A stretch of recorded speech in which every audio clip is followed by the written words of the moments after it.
Selamat datang di Deep Dive kita kali ini. Anda sudah berbagi sumber riset yang menarik banget ya soal Syekh Abdul Jabar, tokoh penting di Banten. Nah, misi kita hari ini kita coba gali ya, siapa sih beliau ini sebenarnya? Terus apa perannya dalam sejarah Banten? Dan kenapa juga makamnya di Pandeglang itu kok bisa rame banget diziarahi orang? Iya, betul. Mungkin Anda pernah dengar nama Syekh Abdul Jabar atau Mbah Jabar gitu ya. Tapi ternyata ada beberapa tokoh loh dengan nama mirip-mirip Betul. di lokasi dan waktu yang beda. Nah, deep dive kita ini bakal fokus khusus ke Syekh Abdul Jabar Pandeglang. Biar clear gitu ya gambarannya. Oke, siap. Mari kita bongkar bareng-bareng. Oke, kita mulai dari identitasnya dulu ya. Siapa sih inti sosok yang kita bahas ini? Sumber Anda menyebutnya ulama terkemuka, makamnya di Pandeglang, Banten. Sumbernya menjelaskan kalau ini bukan sekedar nama biasa, tapi semacam pengakuan gitu atas kemampuannya yang luar biasa dalam menjabarkan. Oh, menjabarkan maksudnya? Iya, menjabarkan itu kayak mengurai, menjelaskan Al-Quran dan hadis secara mendalam gitu. Jadi ini nunjukin otoritas intelektual beliau yang dihormati banget saat itu. Oke, paham. Selain ahli tafsir berarti ya? Terus silsilahnya juga disebut penting kan ya? Katanya keturunan Sunan Kalijaga, salah satu wali Songo. Betul sekali.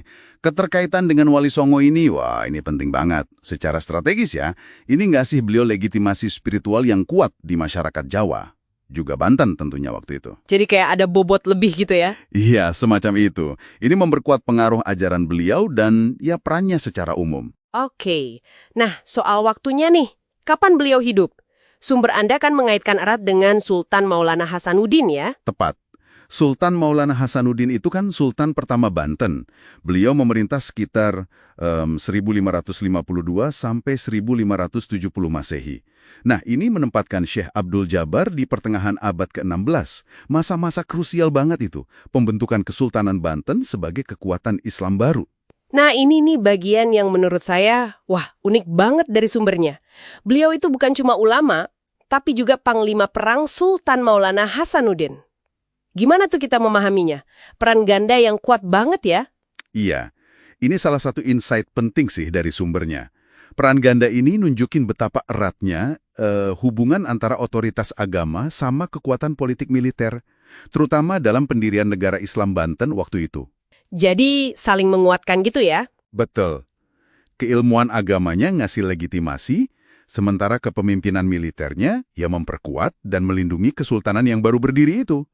Kombinasi yang vital banget. Jadi pilar spiritual sekaligus pilar pertahanan ya? Ya. Terus kontribusinya dalam penyebaran Islam. Disebut juga beliau kerjasama dengan ayah Sultan Maulana Hasanuddin, Sunan Gunung Jati. Iya, betul. Gimana tuh kita bayanginnya? Kayak ada strategi bareng gitu?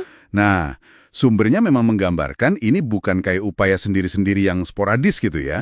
Tapi lebih kayak strategi islamisasi yang terkoordinasi di Banten. Adanya jaringan ulama, kayak Syekh Abdul Jabar, Sunan Gunung Jati, terus kerjasama dengan pemimpin politik kayak Sultan Maulana Hasanuddin. Ini nunjukin ada visi bersama gitu.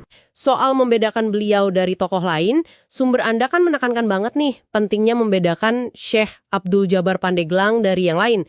Ada Syekh Abdul Jabar Tuban, terus Kiai Lembang atau Syekh Abdul Jabar Garut itu ya? Ya, ini krusial banget buat akurasi sejarah.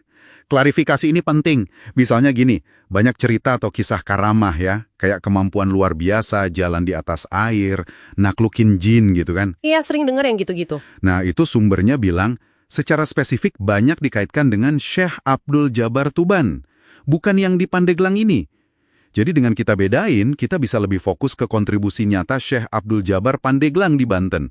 Gak kecampur sama legenda tokoh lain gitu. Oke, clear ya. Jadi kita fokus ke figur Pandeglang ini.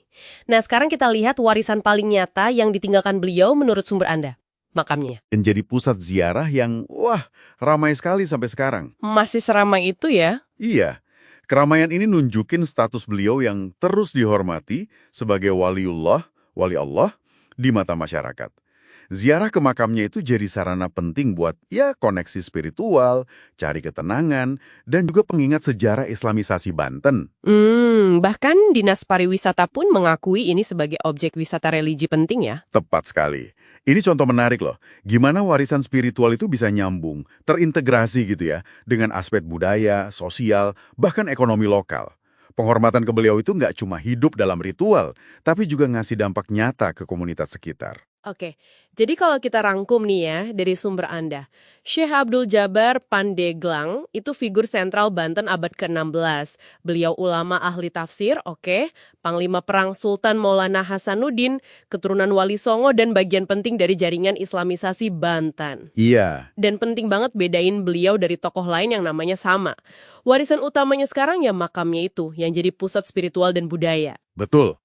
Nah, sebagai penutup ya, mungkin ada satu hal nih yang menarik buat Anda renungkan lebih lanjut. Bagaimana ya, figur sejarah kayak Syekh Abdul Jabar ini, yang perannya itu nyatuin kepemimpinan spiritual dan katakanlah politik militer gitu. Warisannya itu kok bisa terus membentuk bukan cuma identitas budaya suatu daerah, tapi juga dinamika sosial dan ekonominya ratusan tahun kemudian. Iya juga ya.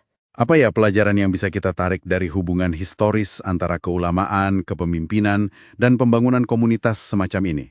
Terutama kalau kita lihat dari kacamata sekarang gitu. Wah, pertanyaan yang bagus banget untuk direnungkan. Terima kasih sudah menyimak deep dive kita kali ini. Semoga ini memberi Anda pemahaman yang lebih kaya, lebih jernih tentang Syekh Abdul Jabar Pandeglang.